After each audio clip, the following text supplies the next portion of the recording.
Okay, I'm going to do this little video for Ray in northern Minnesota, also known as Praxxus. He has never seen an Irish garden, and I have been copying some of his methods for tomatoes, and I decided to do this little video of my own garden, which is going to go through some major changes in the next few months.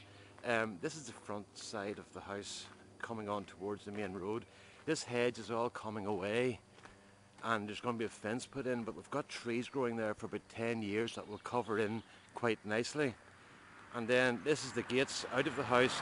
They're coming back about 20 feet to allow access onto the main road, which, as you can see, is not great. The access is not great there, but that's a little shot down towards the village near where I live.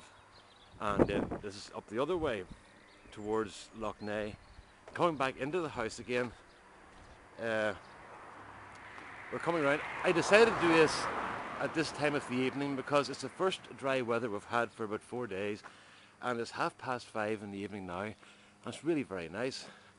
So these were all bushes we put in when we came here to start about 15, 16 years ago, and we didn't do a lot to the garden because the children were small and I didn't want to spend my time shouting at them and telling them to stop playing football and that they were going to damage the garden because they were playing. So basically the garden was theirs, and it's now that they're up and away, we have decided that we're going to do what we want. So this area here, this area here is going to be taken away and mostly gravel put in to allow cars to turn, because now that they drive, there's 4 or 5 cars at the house now when they come home, and it's just hard to get parked and turned, so we're going to change this. Then this area here had a big long row of trees right down the side, and we took down 55 trees one Sunday from different areas, just those conifer type things, but it didn't make a big difference. And then I bribed my son and his friends into levelling out about 10 tons of topsoil that I got along the side there, so they did that for me. This site here is about 3/4 of an acre. There were no houses behind us when we came here 15 years ago, but then the guy sold the land and these were built, but they're not intrusive at all. It's still great space. This awful mess you see in front here is a compost heap that has grown over the years because my health wasn't good and I couldn't get shoveling it back the way I wanted, so I'm going to bring a guy in with a digger and he'll push it all back for me and reclaim this bit of the lawn. This is my little vegetable garden that I'm working on. I started this a couple of years ago and built these beds. They're 8x4 and 4x4, and so far I've got peas in here, and then beetroots in the next one, nothing in the next two. I've got carrots starting in this one, cauliflowers in this one, and I've got 2 different types of onions here in these 2 beds, and they're coming on. They're coming on quite well. I almost tripped there. This is facing south now. Where the camera is pointing is actually north, so that's getting the sun. That's the south facing side, and I grow tomatoes outside along that wall, which is rare in Ireland. We can't really grow tomatoes outside in the north of Ireland because it's very cold, and we don't get enough sunshine during the summer. But they did very well last year. Now into the greenhouse. This greenhouse, I'll just show you from here. This greenhouse, I got it for nothing from a university. It's 30 foot long and 14 feet wide, and they were going to throw it out.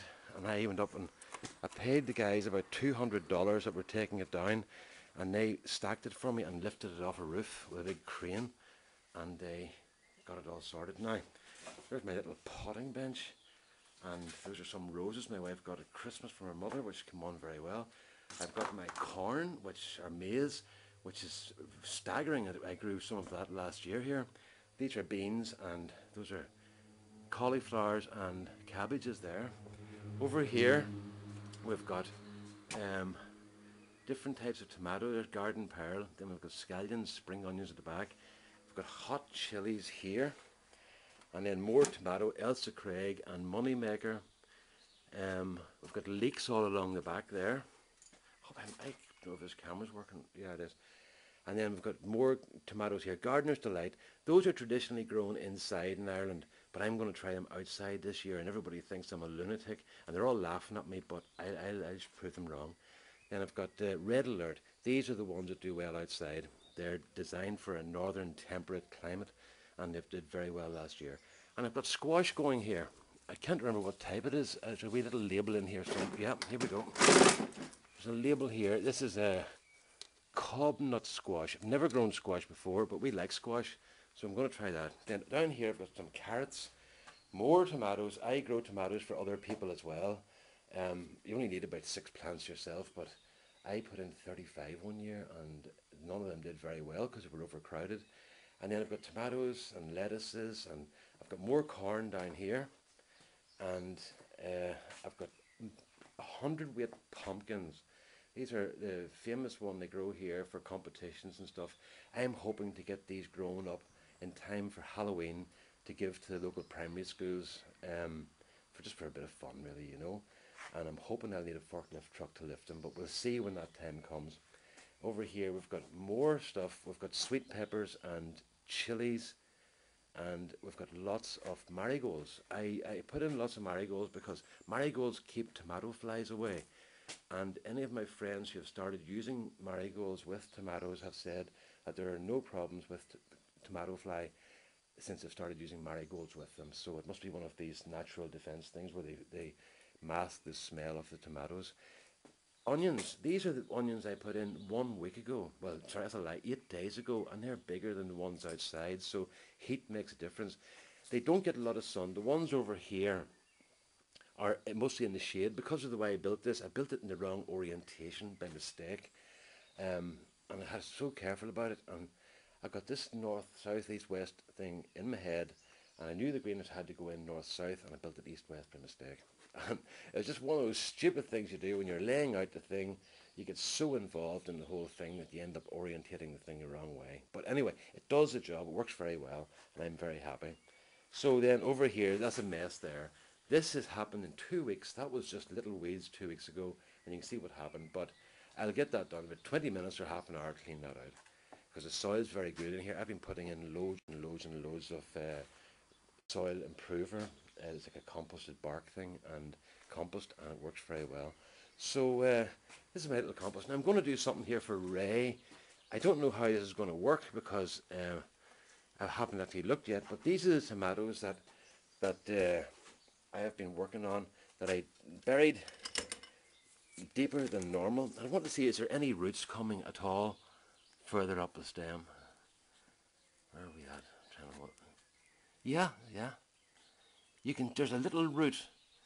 Oh, I don't know if you can see it or not. There's a little root just appearing at the end of that bottom there, and that's further up the stem than the original roots were. So obviously this seems to work okay. I know they've only been planted 3 days, so already they're putting some roots out. I'll come back and do that again sometime, because that's interesting actually. So just before this battery runs down, I'll just take a race out. This is my patented bird keeper outer. I noticed that I was getting a lot of seeds weren't developing over the past number of years, and discovered one morning I come down at 5 o'clock in the morning, and the birds were in here having a great time eating my seeds. Since that, I've almost had 100% success, because the birds have been kept out by this little bit of mesh I put up. So it's worthwhile just tying that up again. So there you have it. Ray in northern Minnesota. There's an Irish garden. It's not a very beautiful one, but it's mine, and I'm very happy with it. These here, this was pigsties and hen houses in the original farm. It was like a small farmstead.